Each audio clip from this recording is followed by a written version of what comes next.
தென்னாருடைய சிவனை போற்றி எந்நாட்டவருக்கு நிறைவா போற்றி போற்றி. அண்ணாமலையார் கோயில்ல இன்னொரு முக்கியமான ஒரு சன்னதிக்கு தான் உங்களை கூட்டிட்டு போறேன். அதாவது அண்ணாமலையாருக்கும் உண்ணாமலை அம்மனுக்கும் பூஜை நடக்கிறதுக்கு முன்னாடி முதல்ல பூஜை நடக்கப்படுற தெய்வம் யாருன்னு பாத்தீங்கன்னா பிடாரி அம்மன்.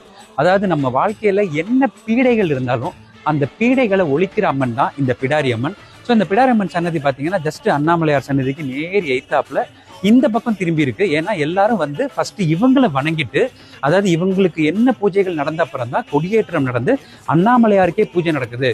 இந்த டோட்டல் கோயிலையும் இரவு மூடினோடனே பாதுகாக்கிற ஒரு அம்மன் தான் இந்த பிடாரி அம்மன். பாத்தீங்கன்னா எத்தனை பூட்டுக்கள் போட்டிருக்காங்க பாருங்க. சன்னதியை நம்ம காட்ட மாட்டோம், அது உங்களுக்கு தெரியும். ஸோ அந்த பூட்டுக்கள் எதுக்காகன்னா இங்க நம்ம சேஃப்டி பண்ணி அந்த பூட்டுக்களை போடும்போது நம்ம வீட்டில் நம்ம வச்சிருக்க செல்வங்களா இருக்கட்டும் இல்ல பொக்கிஷங்களா இருக்கட்டும் அது ரொம்ப சேஃபா இருக்கும் அப்படிங்கிற ஒரு ஐதீகம். அது மட்டும் இல்லாம இங்க சப்தமாதாக்களும் இருக்காங்க பக்கத்துல.